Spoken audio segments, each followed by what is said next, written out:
Hey, let's do an evidence log together.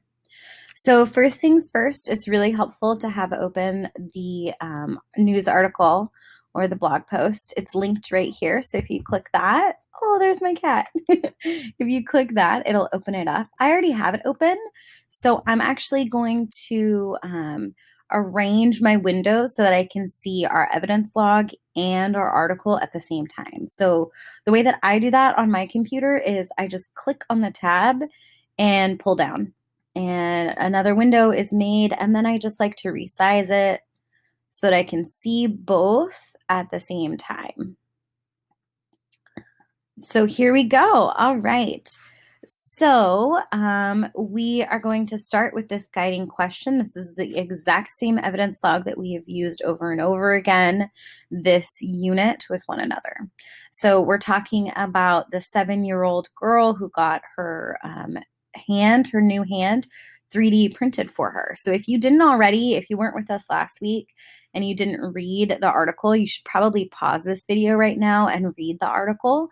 I'm not going to reread it with you right now, but you could pause this video again and reread the article. Okay, so the first guiding question that we're going to use is right here. It says, in this selection, how did electronic devices and online access affect people's lives? And then notice that it says beneficial or harmful. Well, just from looking at the picture, honestly, not even from reading the article, but just looking at the picture, I can see that there is a young person riding a bike using a 3D printed hand. And I do remember when we were reading, I remember way down here, she said she did fine with her hand. Faith, the little girl, she didn't have to lean so much when she was riding her bike. And I also remember that she was able to draw using her other hand. So she was able to place her 3D printed hand on the paper to hold the paper still.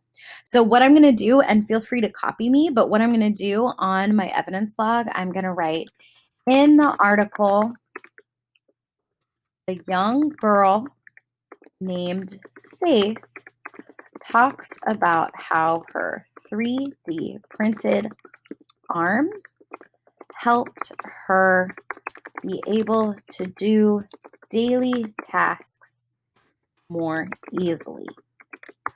For example, she was able to ride a bike and draw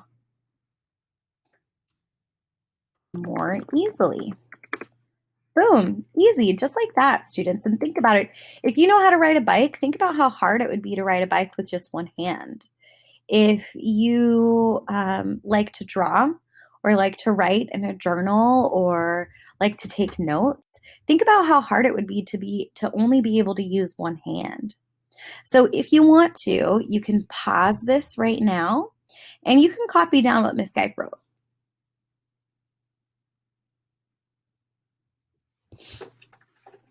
All right. I know this is kind of a weird position. I feel like this, but it's just a little bit more comfortable for me right now. It's early morning on Monday. So now what we're going to do, we're finding a quote to support our response and remembering to identify the paragraph the quote came from, like this, with the paragraph and then the whatever number and the period outside of those parentheses. So there's a couple different things that I pointed out. I pointed out this part in paragraph 16 and 18, but I actually wanted to find a different quote that talked about how the technology was beneficial, how it was helpful.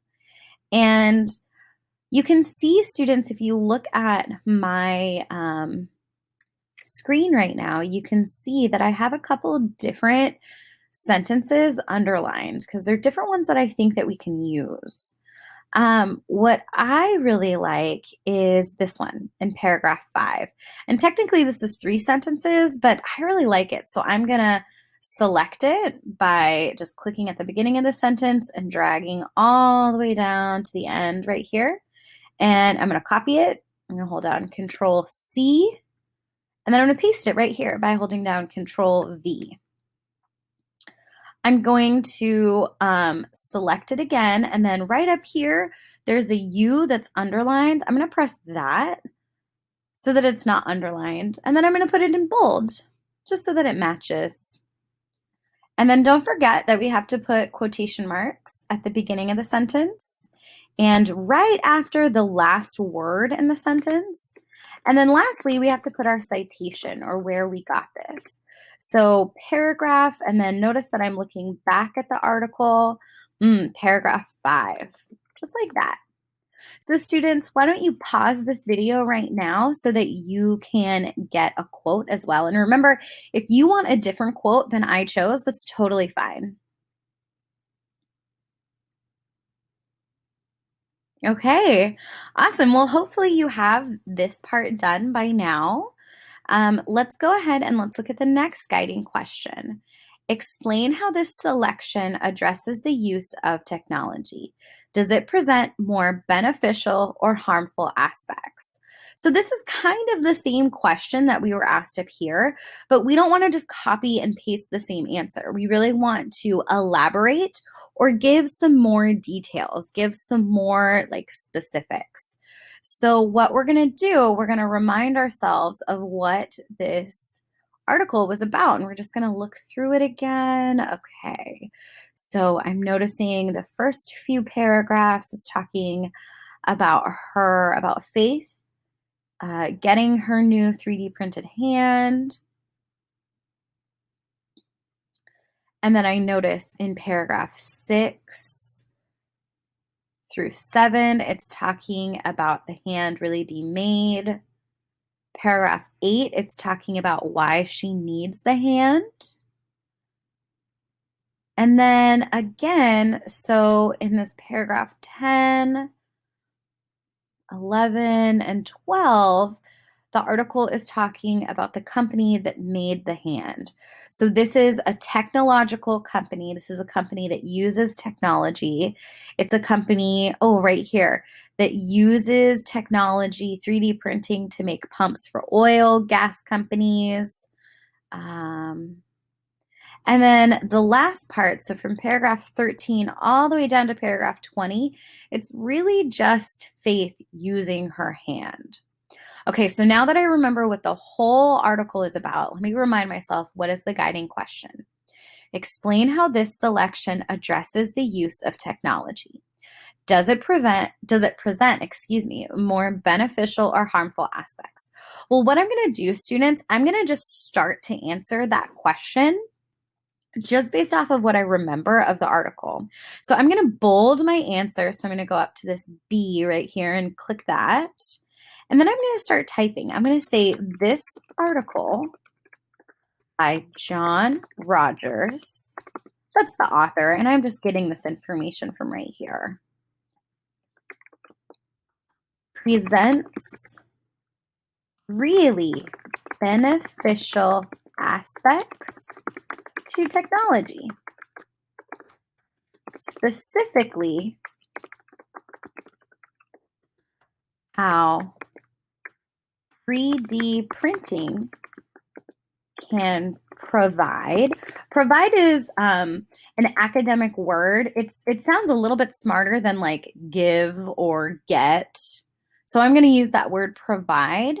How 3D printing can provide maybe needed tools for people. People, maybe for adults and children. Boom. Oh my gosh, that's so great. Good job, everybody. Okay, so why don't you pause this video right now so that you can copy down what Miss Guy has. That's me. Okay, so again, I'm looking for a quote that really backs up what I just said. So I've got some things underlined that I'm going to look at. My cat. All right, so I see this. The small studio teaches people to use high-tech printers. I think that's a pretty good quote, but let me just check the first page. Let me check page 1. I don't really see anything else that works pretty well. So you know what? I'm going to copy it. All right, so I'm going to copy it and I'm going to paste it right here. But I want to put something else in. I want to put in the nonprofit group. And so what I'm going to do, students, I'm going to click right before the sentence that I just pasted. And I'm going to put in just that little bit of information. Oh, and check it out. I forgot the T. So I'm going to put that in. And because, students, I'm kind of piecing together different parts of sentences to go into one quote, I'm going to use something called an ellipsis. An ellipsis is a dot, dot, dot. And what it does, it makes it so that you can kind of put together a quote that maybe wasn't all in one sentence, like this one right here. So I'm going to show you how to do this. We're going to put in our quotation marks and then dot, dot, dot, nonprofit group enable. And then again, I'm going to put dot, dot, dot. The small studio teaches people to use high-tech printers. Part of that kind of sounds a little bit weird to me. The nonprofit group enable, the small studio teaches people to use high-tech printers. I don't really think we need this part right here. So guess what? I'm going to get rid of it. And it's totally okay to do that. That's actually one of the really cool things about writing and using quotes to back up your argument. You can really make quotes as long or as short as you want. And I know it might seem like using longer quotes is better, but it's actually a lot stronger. It makes our writing stronger if we use shorter quotes. So it's okay to break them up in the way that we have. So I'm going to put quotation marks. And then I'm going to put my citation paragraph. Where did I get that from? Oh, paragraph 10. And then I put the parentheses and then the period. Just like that. And then I think the last thing I'm going to do, students, is I'm going to select everything I wrote. I'm going to go up here. I'm going to press underline twice. And then I'm going to press bold. Now, students, if you think of a different quote, go for it. Use the different quote. You are always allowed to do that. But at this point, why don't you pause the video one more time so you can copy down what I have written. Awesome. All right, so the last part right here, it's the elaborate. According to this blog post, how can technology be beneficial? You know what? This is actually supposed to say news article. Sorry about that. I think there's one up here too. Let me change that. Well, maybe not. All right. Well, how does this news article talk about technology being beneficial? So students, what I want to challenge you to do, I know that with these videos, normally you just copy what I am writing, but I really want to read your own ideas. So let me start this, give you some sentences that you can use to begin your thoughts, and then I want you to fill them in with your own ideas. So we could say this news article discusses, which again, discusses is an academic term. It pretty much just means talks or explains or says. Discusses how technology can be helpful to people who need artificial limbs. Specifically, it discusses how 3D printers can help people have access to prosthetics. Aesthetics. I don't know how to spell that. Oh, thank you, spell checker. For example, and then what I want you to do, students, in this part right here, I want you to explain how faith, remember that's the little girl from this article. I want you to explain how faith received help from technology. Okay, so that's the little part that I want you to do on your own, just one little part. Okay, and then once you're all done, just make sure that you proofread it. Make sure you don't have any red squiggly lines. Make sure you see, like I've got a red squiggly line right here. So I'm gonna fix that. And there we go. I'm gonna turn this in. Great job, students. I'm so excited to read your work and to see what you put in this last part here.